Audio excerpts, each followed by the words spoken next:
Hi everybody, Puffin here. Just wanted to talk about the police response to the Trump coup yesterday and what's being done about it, the fallout from it now.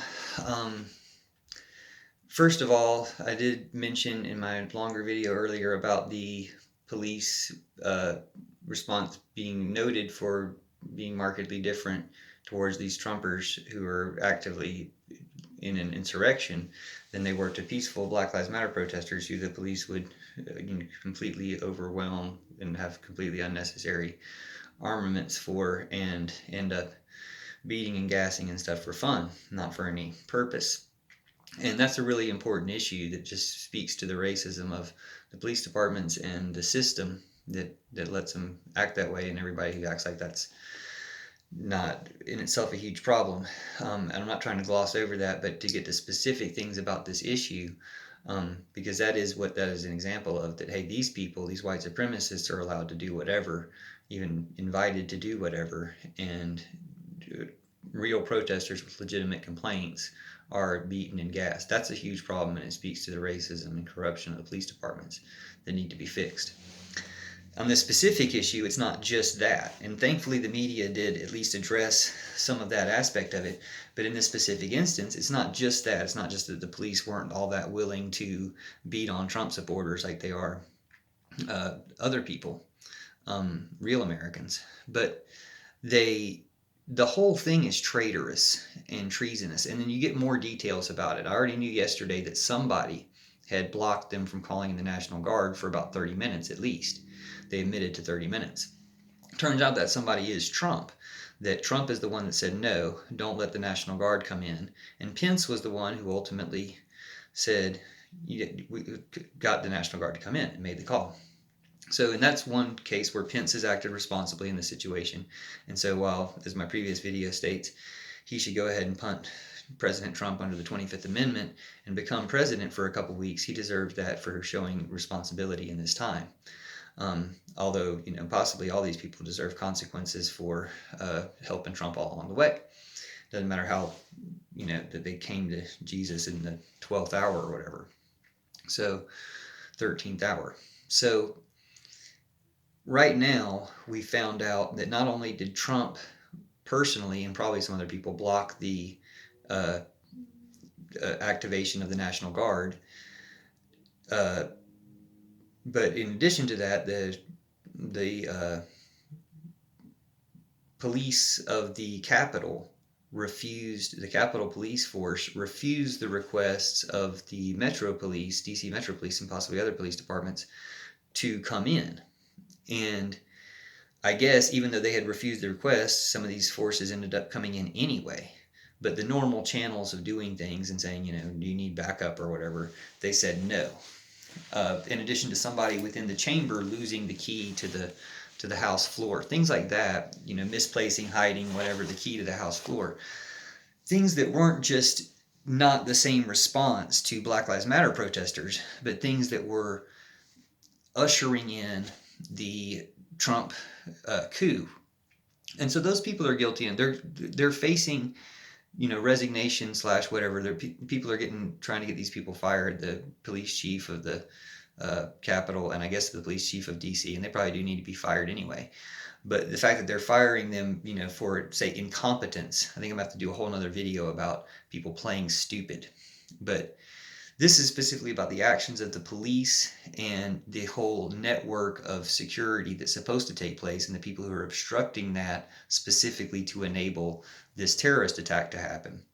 And I'm grateful that people are calling it a terrorist attack, and that people are hopefully going to treat it this way and start pointing out, hey, you don't get to be proud of your participation in this. Even if you didn't make it into the Capitol or whatever, you were part of the mob that made all that possible.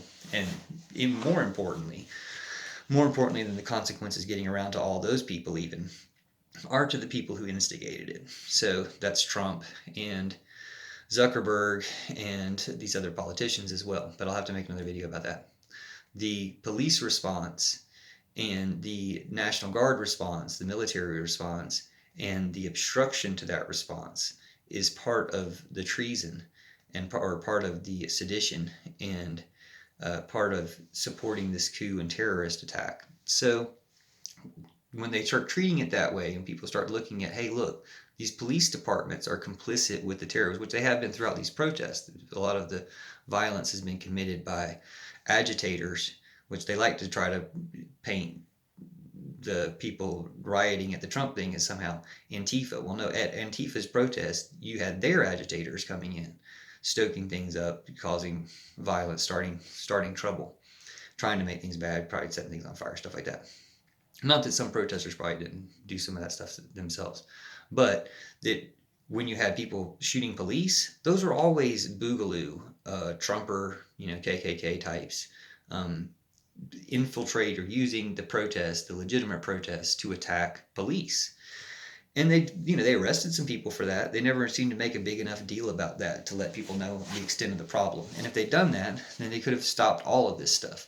But since it all went through, I think these people kind of overplayed their hand or just were bought into Trump too much, thinking that somehow Trump could protect them if they protected him. And so these police, which has been the case with these police forces, like, no, don't hold us accountable for what we do. Trump will keep telling us we can do anything and we can bump people's heads on the way in the cars or shoot people if we've decided they've done something bad enough or whatever. And because Trump's protected them in that way, they're like on his side. The problem is being on his side is against the American people. And it has been this whole time. But now you have this really stark example of it that I think is starting to come back on these people. So the specifics of the police response, the security failures, was not just a failure or stupidity or even the typical racism and prejudice in the way they police things. There is definitely a plan to let these people come in. And as I said in my other video, they did everything but, hand out hors d'oeuvres to the Trumpers when they came in. Like, they only had a very few officers there. Maybe they weren't armed at all. They all backed away.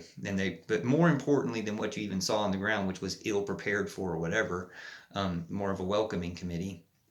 They just didn't give them a fruit basket. But they also prevented these other forces from coming in. And then you saw what happened when the other forces made it there. They cleared the group out in no time whatsoever. Also, there's been some sayings that they only arrested 14 people or something, and they let all these people walk into the Capitol and do everything and walk out. And now maybe they're trying to round some of them up and asking for help identifying people, whatever. And maybe they'll net more people that way by getting networks or whatever. But again, you had all these people there, and they're claiming they didn't arrest them for this reason or that reason. They didn't have the forces. Well, you denied the forces. And then we saw the images of the police once they'd finally taken the steps back, standing there, not even taking down the Trump flag. And the Trumpers still standing in front. Were arrests being made? Were they getting any more of them for still breaking the law while they were there? No, they weren't doing any of that. So while they aggressively beat and arrest peaceful protesters in Black Lives Matter for being there for nothing, for trying to get away even. And you've seen countless videos of that if you've paid attention to it, if you search YouTube, because they're hard to find, and see what's going on. But, they weren't doing any of that to these people, and it's not like a call for them to do bad, harsh things to people, but they could have very easily prevented this from happening without any type of excessive force, just by providing enough security, and they didn't do that.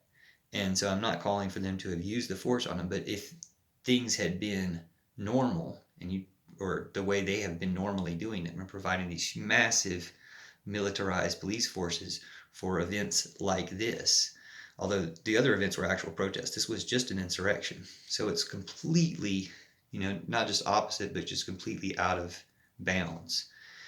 And so they, if they had done that, they would have stopped them without having to hurt anybody. They would have just been able to prevent them from getting in. Instead, they did their little thing, and they're complicit in it, not from being incompetent, but from being aware of what's going on and not taking the precautions and preventing other people, more responsible people, from taking the precautions. So hopefully there already are some consequences coming down for this, but hopefully these consequences extend to an examination of the whole system that has this bias in the first place, but that it could also be used to, allow these crazy things to happen. And again, calling these people terrorist enablers is just accurate. And calling the cops terrorists is accurate because they've been terrorizing people. And they're part of this uh, terrorist network that Trump has been activating. Now, obviously, there are some good police officers that came out and did their job as far as also removing the Trump people. Now, I'm not saying they're good police officers because maybe those same people were beating protesters, but at this point, they did their job and got rid of the Trumpers. But at the same time, they could have done that without a lot of the very dangerous lethal weapons they've been using. And while they have been using those on peaceful protesters, they didn't use them on people who are posing an actual threat. So it shows a real, uh, not just mistake, but a misprioritization of things at a level of supporting this traitorous regime versus supporting the people and what's really supposed to run America. And hopefully we'll address all that from this terrible example, and we won't need more terrible examples either of this major thing happening that everybody sees and is aware of, or these constant killings of people by police that, you know, only certain ones are heard about, or people do their best to let everybody know, but they're not addressing how terrible that is. No one's treating that as terrible as it actually is, and or not enough people are. Plenty of people are trying to. So while, again, to point out the difference, while we have a message as Black Lives Matter protesters and supporters, the Trump supporters are terrorist supporters, and there is no message there. All it is violence, and we can do this because we're willing to do things that no one else is willing to do, which is just a sign of danger and concern. So hopefully we'll get some real security priorities going on where we stop terrorism, and including the terrorism on the part of the police. But at this point, we've got the whole network to take down, and you just change these people's jobs. I'll get into this with the Republicans and their responsibility, the representatives. Other people are perfectly capable or more capable of doing these jobs better than they have. So you replace these police chiefs and replace these police officers with just better people who are better equipped.